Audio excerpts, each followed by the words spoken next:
Alright everybody, welcome back to the Driveway Engineer. Unfortunately, once again, I lost audio, or I never had it. I'm having some struggles with my external mic. But anyway, I was out here on Black Friday at Weller Self-Serve in Grand Rapids, Michigan. I like Weller. One of the things that I like about Weller is they have this classic section with like the G-body and the Wagoneer. I think this is an 86 GMC. I was checking the seat to see if it had the latch, and it did not. The seat that I have, the correct seat for my truck, doesn't have the latch.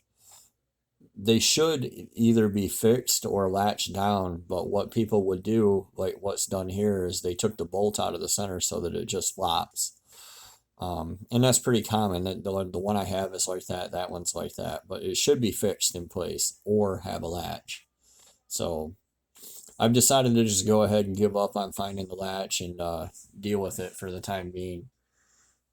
The Chevelle has been here for a while. That rally style wheel is like an Olds rally style wheel. But yeah, the Chevelle's been out here for a little while. Most of these cars have been out here for quite a while. They tend to keep them hanging around. I really like the taillights in the 71, 72, the Corvette style, the round taillights, like the Camaros have the same thing. There's a perfectly nice bezel hiding in the engine bay there. It won't work for my truck. Mine has wipers on it. Here's I think this was a Galaxy with a FE motor in it. So probably a 390. I'm surprised it's still sitting there. They're kind of hard to find nowadays. They used to be real common, but now they're all gone, like so many other things. We got a Regal here, which at first I wasn't even going to look at because I don't care, because I've seen a million of them. Then I realized that somebody cut the rockers and the whole floor out of it, which was interesting to me. I don't know how they pulled that off exactly, but it's kind of neat. I wish I could have been there when they were doing it. When I left, somebody was cutting the roof off that Wagoneer. So this Ram is a lot like mine, but in way sadder shape, which is, you know, typical of a Michigan truck. It got beat and rotted out, and who knows what they were thinking when they scrapped the thing out. Somebody probably had big plans of fixing it up one day. So I went hiking through the GM section, which I've kind of been neglecting lately because I really don't have anything to swap or any reason to do a swap or any desire to do a swap. Here's the Astrovan. I thought I looked at it longer. For a brief time there, I really had some ideas of getting an all-wheel drive Astrovan and putting like 33s on it and swapping a low-range transfer case into it and building a little Overlander my way. But I cured myself of that notion. I think that was an LM7 garden variety V8. I know that there's at least one LQ4 out here. My buddy Dylan told me that there was a hood out here for my truck, and I got really fixated on the idea of doing a front clip swap to a newer body style truck, and I completely forgot that he told me that there was one out here that actually fits the truck, which would probably be easier. But you know, this one's a runner. It got hit. It's a really nice red. We got a Suburban over here. I think this is a half-ton Suburban. I was trying to check this door. A lot of people generously offered me doors, but they're pretty far away. It was locked. But see that little bit of rust right there? Like, I'm not gonna bother with that door. There's no sense in putting a slightly less rusty door on my truck, as far as I'm concerned. Other people feel differently. That had 862 heads. It was just another garden variety 5.3. That Suburban right there is so rusty I wouldn't even consider looking at the door on it.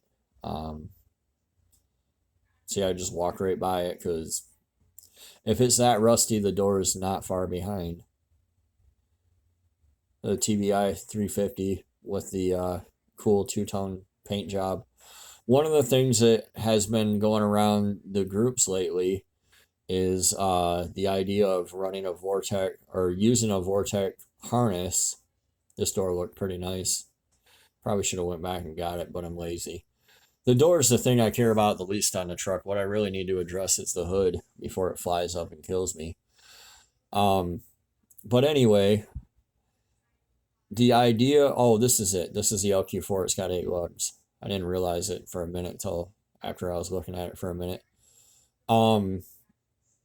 You could run, in theory, you can take a spider injected LQ4 harness, or not LQ4, L31 Vortec 350 harness, and you could adapt that to other Gen 1 small blocks and make like a multi-port fuel injected 411 swapped HB tuners tunable. Here's the PCM for a Gen 1. Here's the truck I came looking for, and somebody just like crushed my spirit. They cut the whole front clip off of it and walked off with it. No telling where it went. After that, it really bummed me out, and I just didn't really care anymore. I think I just roamed off somewhere. Another early drive-by cable. 411 PCM. I think it had 862 heads on it. It's 4.8 or 5.3. But yeah, you could use the Vortec 350 stuff and build a cool multi-port. You can even do coil unplug ignition if you can find a 24X crank trigger. If you stick with the Vortec 4X crank trigger, you just run the Vortec distributor, which isn't that big a deal. This was one of those cars from Fierro's Forever, and it looks like they moved it within the yard, which is kind of weird. There's the ultimate overlanding rig right there. That would be kind of a cool bed to get now that I'm looking at it and thinking about it. I don't know if I can get Mrs. Engineer on board with that, but I kind of like that thing. That would be cool to put on my truck. The bed that's on it's cool. I like that. I got distracted here for a moment with the Sprinter van. The idea of all these Mercedes diesels is pretty intriguing to me. The more that I look at them, the more that I like them, the more I get into them. I wasn't sure when I looked at this one whether it was a diesel or not. So I spent some time goofing around, walking around it. Although in hindsight, it didn't have the turbo on it, so I should have known right away that it wasn't a diesel. A diesel without a turbo is like a peanut butter without a jelly, or a love without a marriage. They go together like a horse and carriage. So, but yeah, Sprinter vans are a good source. I think we'll start seeing more of those pop up. If you're into weird off-brand diesels, I think we'll start seeing more and more of these Sprinter vans pop up. They're about 15 years old in the market now. So, generally speaking, I don't really find anything of value in the Mopar section at Weller. There's an XJ right there to my right, I see. Every time I get online on any of the local like 4x4 groups and stuff, people are always asking for this or that for an XJ, and I'm always like, there are 35 of these in the local pull apart at any given time, and I know people don't go look for them or anything. They just want somebody to give them parts. People are lazy. There's another XJ right there. So Dakota, I think this one has a Magnum 318 in it. These body style of Rams, I'm not good enough to tell if it's like an 03 or an 05 or whatever. So I never know what they have in them. That one has a 4.7. But some of them still have 360s in them. Like at first, they didn't quite get the Hemi right out of the gate. So I see them and I think, oh, I wonder if it's got a Hemi in it. And it almost never does. Like this one right here is a 360. So you waste a lot of time if you're like me and you just go roam the yard. But I guess that's also why I go roam the yard. Somebody had a crispy time in their Renegade.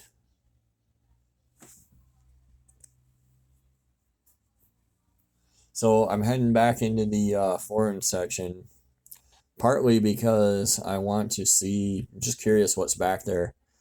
Last time I was out here, they had like a couple 4Runners and stuff like that. around me, for whatever reason, Forerunners are just really rare. At least, like, I've not seen another first gen. Like, there's a couple of other YouTubers that have them. Um, I was kind of looking at Volkswagens for TDI engines. Last time I was out here, I saw a TDI. This time I didn't see any. TDIs are getting really, really popular, and it kind of makes sense in a way because they get better mileage and they make like way more power than my 617 ever will. But that's okay. I don't care. I like the mechanicalness of the 617. That's why I went with it. But yeah, there are tons of Volkswagens out there, and I would think that you would start to see the bigger 2-liters showing up, but it's not really been the case. So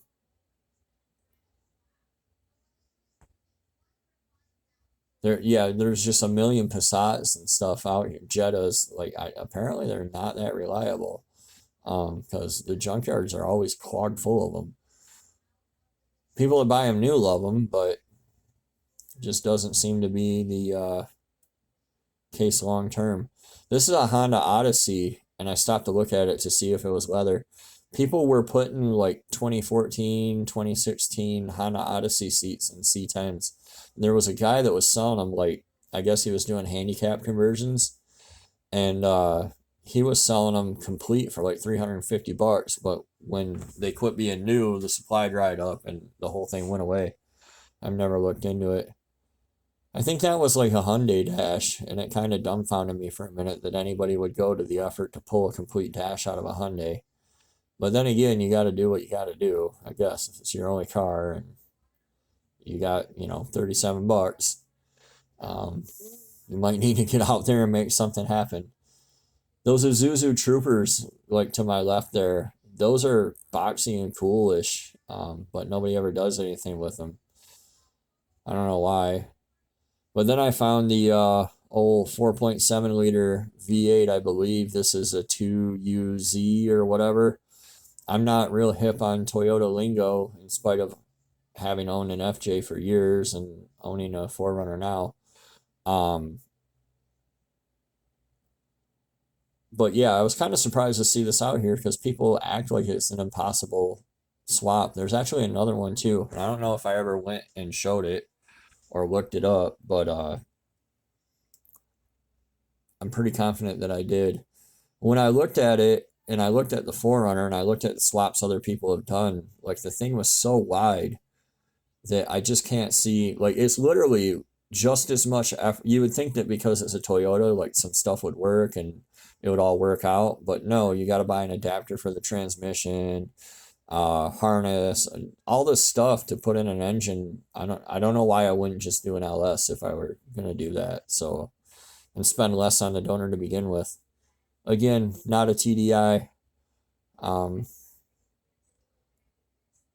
was out here trying to see what I can see that they're going to set in the future. This is the stuff they haven't set yet. They pull their cars from back here. So it's difficult for me to get to this yard because I don't work in this city and I'm not heading that way. But I do my best. So anyway, that pretty much wraps up the video. I'm going to wrap it up here.